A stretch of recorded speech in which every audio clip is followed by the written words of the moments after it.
Welcome back to SportSense, the show where I'm trying to earn back my man card by having my dad re-educate me about sports and balls and stuff. It's time to get some SportSense. You're gonna get some SportSense. You better get ready for SportSense. SportSense. Let's go. Here we go. All right, Dad. I'm going to come out of the gate swinging today. I better duck. You, thankfully, it's not directed at you, but Oh, okay, good. I do have a little bit of a rant. So usually I ask you what I miss at the beginning of an episode, but I'm going to tell you something you missed last week, and hopefully, or you should be glad you missed it. So that is what we got so excited about last week: the Carolina Hurricanes playing the Utah Hockey Club. By the way, how could they not get a name within how many years have they been planning on I'm sorry. Okay. Well, and then to say they're going to get a better name later. Sure. Look, I'll give it to them. They did acquire the team pretty last minute this year, like springtime or something. But they've been planning on it forever. They really Ryan Smith was teasing it for a long time. Yes. Okay, go ahead. You're right. And I totally agree. Part of it is he was trying to involve the community and do the surveys and stuff, which I didn't love any of the names in the surveys. So I kind of felt like the whole thing was not going anywhere anyway. Yeah, I've heard a couple good ideas. Keaton thinks it should be like Outlaws or something like that, which for Utah with our Western heritage in general, I think could be cool. I don't necessarily want to go to that arena and wear a cowboy hat for the games, but it could be cool. So anyways, but yeah, Utah Hockey Club. Look, I'm going to be a little cavalier tonight. I want to get this on the internet. I want Ryan Smith. I want Dwayne Wade himself to hear this from my mouth. I want to say, I think the things that they're doing in that arena and those games make the Utah. I don't think the Utah fans are this way, but I think the impression that's given right now is that it's an audience full of unintelligent fans, basically. That's the impression. I'm not going to come after people for drinking, but what they did in the stadium is that they would zoom in on a guy or two with a big thing of beer in their hands. Basically, if the camera stopped on them, they'd have to chug, and the audience would just cheer until they chugged the whole thing. And if they didn't, they'd get booed. And that was pretty much like the only thing that brought the crowd together the whole game. That was like, I just felt like the way they portrayed their own fans made them come across as like, we're just here to party. We don't really understand what's going on the ice. Yeah. And like they never chanted for a single player until they started chanting for the goalie, which makes sense at the end because he had a crazy record of saves made. Yeah, he had a big game. So, but that's amateurish and boorish and childish. I think they'll learn. They'll get better at it.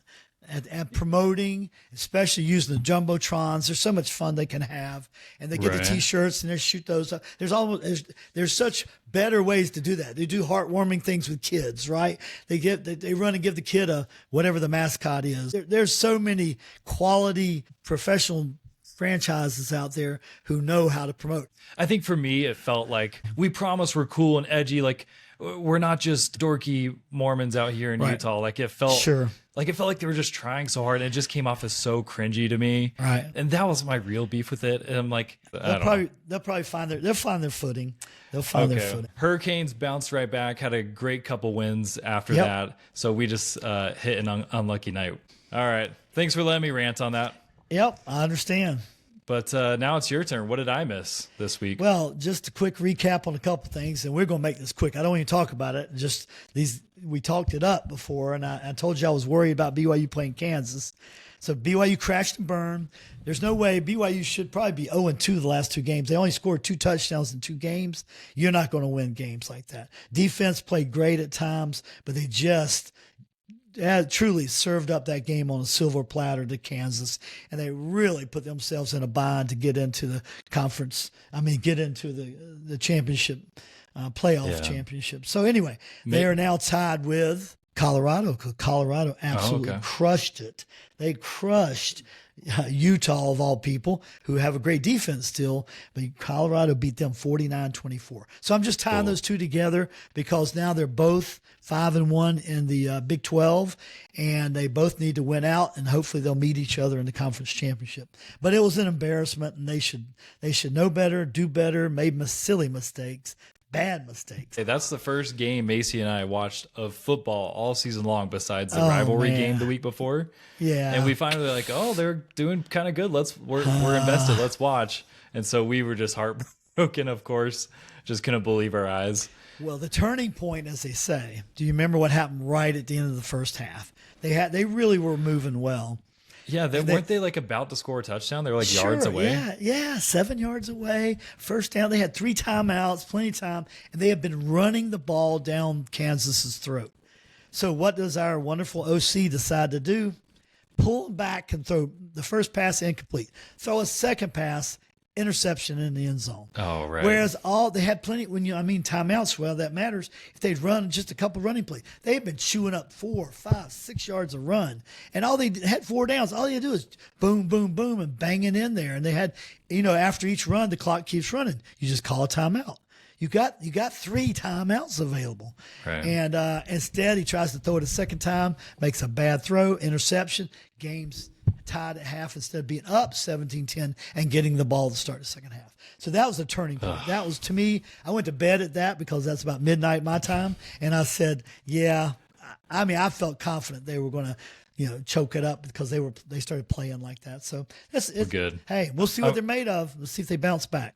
I'm glad you prioritized your sleep. That was a good move. I had to. I had too long of a Sunday coming. So, But anyway, Colorado, was pretty neat to follow up with them. That's Deion Sanders' team, and those two are BYU and Colorado are neck and neck, and it's kind of fun. They both had just played Utah, but Colorado crushed Utah, put up 49 points. Pretty cool. Okay. So other than that, we always keep an eye on Oregon right now. They're the number 1 team.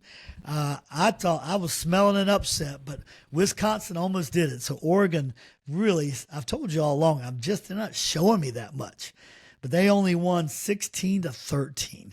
Wisconsin had a chance and just didn't pull it out. But that's kind of a big deal, just as you, like I said, you keep wanting to be national. Well, that Oregon team still ranked number 1. But they just didn't look that good on the highlights, and I looked at the box score and things like that. Yeah, that reminds me of what you've been saying about the Chiefs, how they kind of just keep skirting by just enough to keep that undefeated streak. We'll talk about them in a moment. Yeah.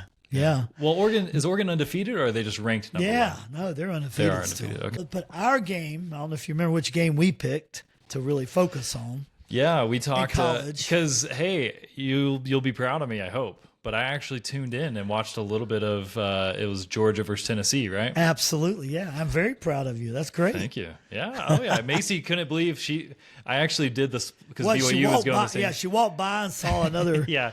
She saw I had the dual screens up on our TV because you can watch multiple games at once, and she was like, I had no idea I was marrying such a sports guy. And I said, I guess I'm turning a new leaf this weekend anyway.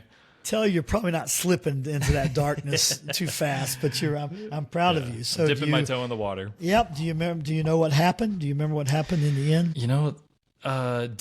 Georgia they barely beat them, right? Not barely. They actually handled them pretty good. They won 31-17. Oh, okay. That's more than we must have stopped before they got that. Yes, there you go. Because the first half it was close. But what happened, what made it so good for Georgia is they shut them down, and Tennessee was scoreless in the second half.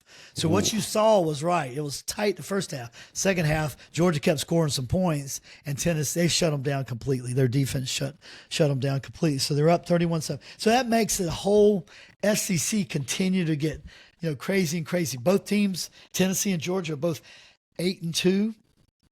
National, for their total record, and they're right up there in second place in the SEC. There's a bunch of teams that are like 6-1, 5-2, 5-2. It's a whole, if you look at their rankings. But right now, that bumped Georgia back up to number 8.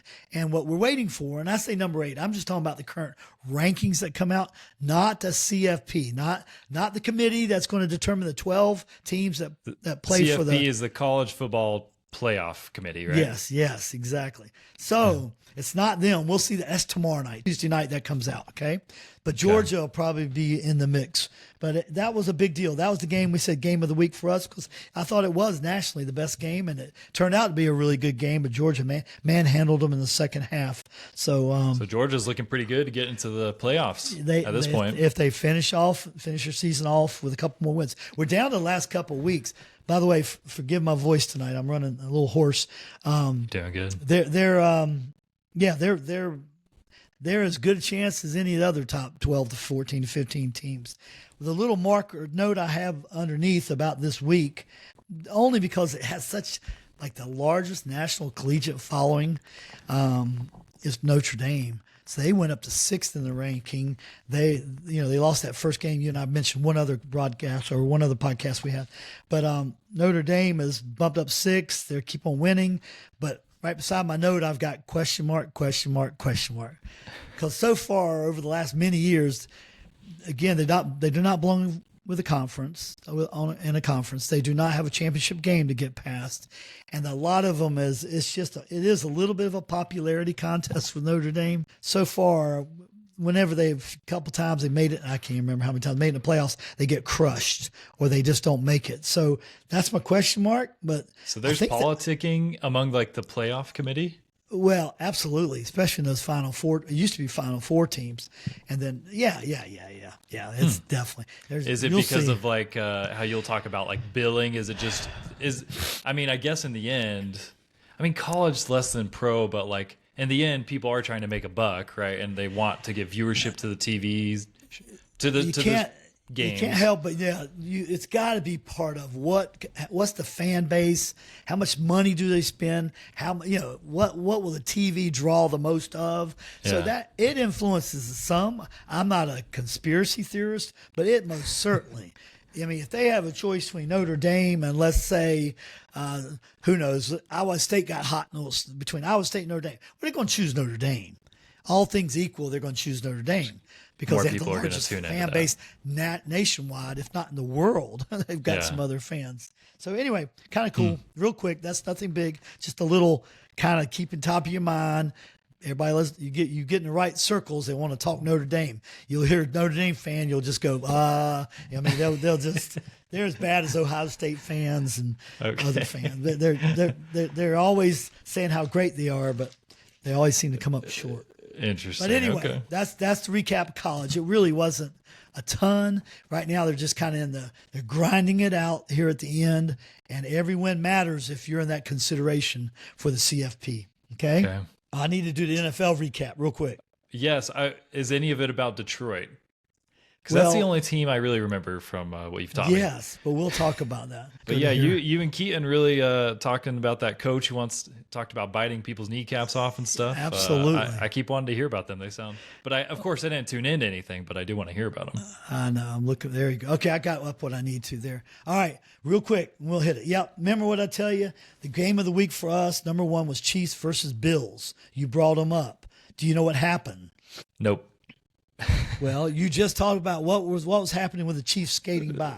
What would we tell you? It just felt barely. You said they were running out of luck. Maybe they were just barely holding on to that. And the Bills they played at the Bills. Bills won 30-21. So they finally. But it was a heck of a game. And Josh Allen lost their streak.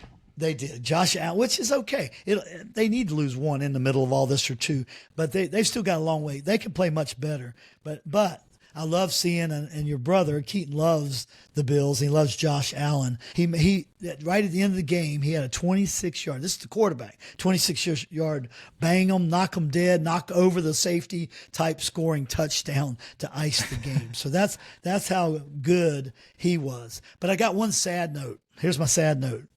The Bills from the 8 and 9-year-old flag football league that your brother and brother-in-law and I coach were not so lucky. Yeah. We lost in the second round of the playoffs, and we got crushed by the Chargers. Okay. There were a few tears, but I wiped them away, and I got myself going again. But really? just kidding. Were you emotional? No, I was just being funny. The kids, there's some tears with the kids. I'm sure. I was trying to be funny, but I sold it too well. But Anyway, so that's it. So now they're no longer as an undefeated team in NFL. We'll talk about that later. Okay. The other game I talked about I told you it was going to be a slugfest between the Ravens and the Steelers, right? Baltimore Ravens, Pittsburgh Steelers. And Sure. the Steelers won, just like I predicted in terms of slugfest, 18-16. It was a brawl. It was a brawl. Defense was great. And Steelers didn't score a touchdown. 6 field goals, just FYI. You're kidding. And then 6 field Holy goals. Can you cow. believe they couldn't score a touchdown? But that's how that tough. sounds like BYU almost. Yeah, that's how tough Baltimore. But the crazy part is that the Steelers are leading the division 8-2, and they really a lot of the pro bettors were betting they would only win 5 or 6 games this year. Wow. And they're already 8-2. So it's a great story, and I love their coach, and I think it's pretty neat. Last is no big deal, except that I had them up there. The Washington Commanders versus the Eagles, another in-division rivalry. And it was a good game, but the Eagles won 26-18. What I liked about it, what made it exciting is the Eagles rallied and they scored. Remember, they only won 26-18. They scored 20 of those 26 points in the fourth quarter. Whoa. So the Commanders just couldn't hold the lead on that. Lastly, the Detroit Lions, right? So they beat, and I had to say the word best I know, the hapless Jacksonville Jaguars, who are they've only won 2 games all year. But the Lions still beat them 52-6. 52. It's crazy. Just came out no mercy. And this will give you an idea. When you say how many yards did the offense gain during a game, it'd be passing yards and rushing yards, right? And if you have combined 350, 400, that's a strong game. They were over 600 total yards. Goff, the quarterback, threw for over 412 yards with 4 TDs. So I just give you that little tidbit. That's a tidbit. That's all. That's great. Yeah. All right. Well, hey, while we're on, I want to ask a little bit of lingo before we move on. But okay. So I'm sure most people listening, and I, including myself, know what the difference is between passing and rushing yards. Mm-hmm. But when you pass a ball, let's say the quarterback passes it 20 yards, the guy catches it. So after the guy starts running, are those rushing yards after he starts running, or does his run after catching the pass count as passing yards? That's a real good, analytical type question. Your mind's working well. It's all passing yards. Now rushing yards is only when you hand it to a running back, or fullback, or sweep, anywhere where you hand the ball off in the backfield, right? The backfield behind the line, hand it off, and you start running, and then they start measuring yards gained as a running back from the line of scrimmage, not 5 yards deep where you hand them the ball, but from the line of scrimmage. As soon as he crosses that line of scrimmage, that's when the yards start counting, right? Counting up. Okay. Passing yards, they call it yak. I got a good one for you. Since you're on this, they call it yak. Yak means yards after catch. Y-A-C, yak. So you go with your scenario. You catch the ball 20 yards downfield. Then you turn around. Excuse me. Then you turn around and run 10 more yards before you're tackled. That in the books, that shows us a 30-yard pass reception, right? 30 yards passing. But there's another calculation in there for tracking statistics to help know how good a receiver is after he catches the ball is yak, so yards after catch. So 10 of those 30 are yak. Yak, yards after catch. So you don't say yaks or the yak, you just say yak. Yak. Yeah, he had 10 yards yak. Yak. Yeah. Well, yards after catch. Yeah. Yeah. Okay. But that's it. But it is important. Or do announcers not they don't ever talk. say yak? They don't. No. That's only when they start. That's just the spelling when you're reading data or whatever. And they might say that, but it's only you get in talk shows and they start getting in the weeds. But statistic. But it's an important one. They'll talk about yards after catch. Sometimes they'll say it, especially on a national broadcast. They'll probably say yards after catch. But yeah, that's a big deal. How good your receiver is running after they catch the ball. Anyway, cool. That's a little side. What lingo, whatever you call it. Lingo. Lingo. Thank you for that Lingo update. That's a good one for this week. All right. Okay, well, I'm ready. We better jump straight to what is the game? What's the big game of the week? College is only going to be really easy, okay? So we're going to be real quick. I know you got to go. So it's going to be the Cinderella story of the year so far. Undefeated Indiana, of all things, Indiana University football, playing Ohio State, who's lost one game. So right now, Ohio State's ranked number 2, and Indiana's ranked number 5. So this is a big deal. We're waiting to see. We're waiting to see if Indiana can really play with the big boys. They've won a couple of critical games, but I'm pulling for them because I like Cinderella stories. But we won't get in the detail. Just know that's the only interesting game to me, unless for local fans. But nationally, that's the only really cool game this week for college football. So Cinderella story, meaning nobody thought they were going to amount to anything this season? Well, they thought it'd be all right, but not to be this high or not have a chance to get in the CFP, not to get in the championship. Okay. Wow. Bracket. Cool. So that's pretty cool. So we'll see. All right. So we'll see. Okay. That's a great one. All right. Quick NFL highlight for the week. Okay. That's the college. Okay. I would say, and there's not a lot of great matchups this week. I'll give you a sneak peek for next week to close it real quick. But the only real game I've got noted for us to really talk about, and it's nothing great, it's just kind of interesting. It's the Eagles, who are 8-2, are playing the Los Angeles Rams, who are only 5-5. However, the Rams are desperate, and they're getting better. They're young, and they're getting better, and they're getting healthy. They've had some receivers out with injuries, but they are fighting and starting to win. And it's all the reason they're lucky. They're in a division that there's no one running away with the division. So Cardinals are leading their division, and the Cardinals are 6-4, and they're 5-5. So it's going to neck and neck. There's no reason the Rams can't win that division. So they're playing like they got 7 more games. You got to remember the pros have 7 more games. And if you win a division, does that mean you get into the playoffs? Absolutely. You can still have wild card too, but you're guaranteed to get in the playoffs.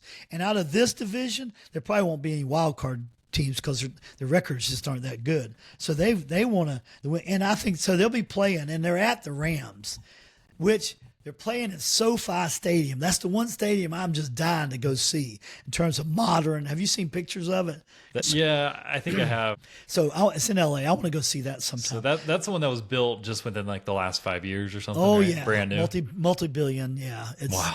It's got anyway. I want to see it. So just note that's our only NFL game. I think that's even worth water cooler talk or anything like that. But the sneak peek is not tonight's Monday night game.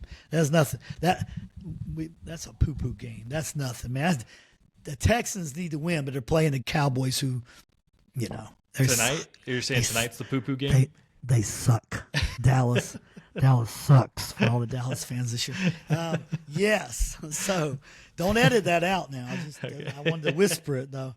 But, yeah, so that's tonight. But we don't care about tonight. Next Monday night is the Ravens against the Chargers. And the Chargers – so do you know who the two coaches of these two teams are? No idea. Brothers. Oh, really? John, Baltimore, Jim, Chargers. Is that not cool? That's brothers very cool. Yeah. Against brothers. So that's our sneak peek for next Monday night, but we aren't going to be able to talk about it for a couple of weeks. That's like the Warrior movie, where yes, where the brothers fight against each other, UFC. So anyway, and they're both, and the Chargers are getting better. Just like Harbaugh, they expect, man, he flipped the switch on that team, and they are better, and they're good, and they're competing. And then Baltimore's really good, of course, but brother against brother next Monday night. Get ready. All right. That was it for the sneak peek. And I only had just a reminder, we'll start talking about soon NCAA basketball. But the only thing last week is, much to the Dukies around here, the Duke Blue Devils lost to Kentucky. And the only reason I care about Kentucky is that's BYU's old coach. And they took one of our best players there, and I kind of am pulling for him. Okay. Other than that, I always hated Kentucky, but I'm pulling for him to do well. And they beat Duke this past week, 77-72. It was a good game. Wow. Okay. But that's all I got, Coop. Cool. Well, yeah. I mean, we got Cooper Flagg over there on Duke that we got to keep in mind, right? That's right. Keep an eye on. And he's looking good. He's learning, but he's definitely already shows how good he is at age 17. It's crazy, but we'll keep an eye out. Man. Okay. Well, thank you so much. Well, we got 5 minutes before I got to run. So I'm going to hit you with Pop's quiz first.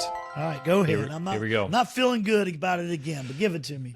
Well, I picked one kind of from your era that I think you would have been watching a lot of games. You would have been Every time you say that, I'm really I suck at it. Let's go. All right, give it to me. So I won't tell you which era of yours it was in, but it was in you were alive. There's lots of errors now. I'm on 65. That's right. Okay. All right. Okay, well, can you tell me what year the Pittsburgh Steelers drafted 4 players: Lynn Swann, Jack Lambert, John Stallworth, and Mike Webster? Oh, I love those guys. The only thing I can guess is 72. Mm. Oh, You're really close. Oh. 74. Oh. I thought they got a little bit earlier start. Yeah, Doggone it. You're very close. I'll give you partial credit for that. Yeah, I need a gambling plus or minus 2 points. Because singling out the 1 year is kind of tough on me. I'll give you that. Yeah. But yes. You were within, I think, with margin of error. Yeah, you hit the window. You did good. Yeah. You did really good. 74. See, I thought they were a little bit earlier than that. But Mike Webster was crazy. He was a beast of a center that played forever. And, Lynn Swann, his name, can you believe that, Swan? He was the most beautiful receiver. To see him glide, I'm not kidding you, glide down the field. He's still probably in my top 2 or 3. Him and Jerry Rice. There's a couple others, but he's up there in receivers. He was as elegant as his name absolutely. And you said Terry Bradshaw was the other one, another one, right?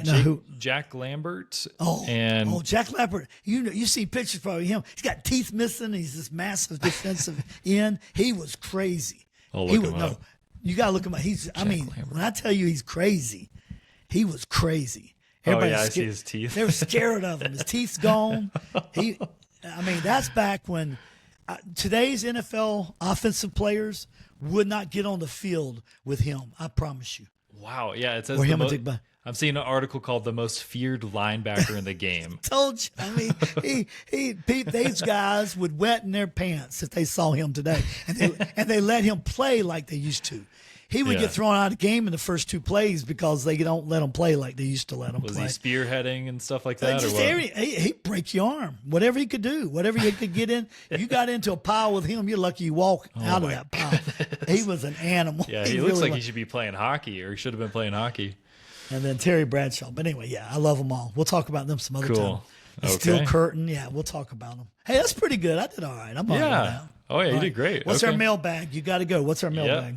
All right. Well, one is from Keaton, who he's coming to my defense when we were talking about. The so he's going against me. He's going against me. Not maybe, I guess so. He was talking about 500 ball. He texted me the other day saying you were right about 500 ball. For those who didn't hear, my dad said he mentioned 500 ball last week as a term to kind of indicate that a team was like half winning. Right. Or, they're like 5-5 or whatever in a season. Yeah. And so I said, okay, does that, just out of curiosity, does that come from baseball? Because they always talk about 300 or 100 or whatever batting averages. Yeah. And anyway, Keaton said it's not exactly from baseball necessarily, but they're speaking the same like mathematical language by saying 500 meaning half, like 50%. I understand. So return that to sender. That's not worth that mail is not worth anything. Well, just kidding, Keaton. Just kidding. Don't. Hey, I felt validated. I think he knew I needed a little bit of a win. That's so there good. We go. He understood your analytical mind. You're right. I've been surprisingly curious about etymology of these things. But all right, let me hit you with 2 really quick from my friend Chris. He's out here in Utah. So we got not your son-in-law Chris, but a different Chris. He says. He actually gave me a question for me. He says, first, Cooper, I want to hear more about your fantasy football team if you got time for that. Just how your season is going and who you drafted. Well, Chris, you didn't hear this, but in the very first demo episode we did, my dad said, absolutely no fantasy football. That's a hard and fast rule. We will not be discussing that. For me, anyway. That's right. For me. I'll send you a voice message about that since we don't have any time today. That's good. But my brother, he drafted the team for me, and I've got Saquon Barkley with, who's my quarterback, Dad? Saquon Barkley, and Lamar Jackson. That's what I mean. Yeah, there you go. And Baltimore. so- Right. Yeah, they've been doing really well for me. So, okay. He says next one is for Daddy Epps. Oh He my says, gosh. He says, what is your opinion on Kevin Durant? Well, yeah, he's probably obviously one of the greatest all-time NBA scoring. I mean, his scoring ability is unbelievable, and his size to be 6'10". I think he's bounced around on a couple of teams. He picked up his championships in Golden State. I just don't think he's a natural strong leader in terms of building the team around him all the time. I mean, he seems to, I don't know, I think he's a really good guy. I just think he just doesn't lead out like a LeBron James or Michael Jordan, those strong, I'll cut your throat if you get in my way kind of guys, or their teammates, how those guys, or there's so many. I mean, there's some Celtics that go back. Larry Bird. I mean, when one of his players on his team made just a horrible pass. I mean, the look he'd give them is like, you might as well go crawl at 6 feet under. Don't even come back into the game. I mean, that's how competitive they were in the fire. And so I think he loves country, man. He goes and plays on our Olympic teams. He's a beast in his own way. He just doesn't have that. Maybe lift all the players around him by leadership and by intensity. That's my opinion. I think he's a great player, but he has his role and he plays his role and he kind of moves around I don't think he's one that lifts the whole franchise up and throws it on his back and makes it all happen. All right. Yeah, I think that's a fair assessment. Not that I know anything, but I don't get that feeling like when you hear people talk about the greatest basketball players. He doesn't he comes up as a great performer, I feel like, but I don't hear about him as like I don't know. Yeah, like you said, a leader. Or, he'll probably get into the Hall of Fame. It'd be my guess at some point. I mean, I think that's how dynamic and how long he's been playing. So anyway, yeah, he seems he's pretty remarkable. It's just doesn't quite measure up to some of these others. Yeah, interesting. Okay. Well, My thank opinion. you for everybody that wrote in. Please email us anytime at sportsensemailbag@gmail.com or text us because you probably know us if you're listening to this right now. Dad, that was great. I'm so sorry I have to run, but that was really fun. Perfect. And everybody, hopefully we'll see you next week. Yeah. See you, Coop. Okay. See you, Dad. SportSense.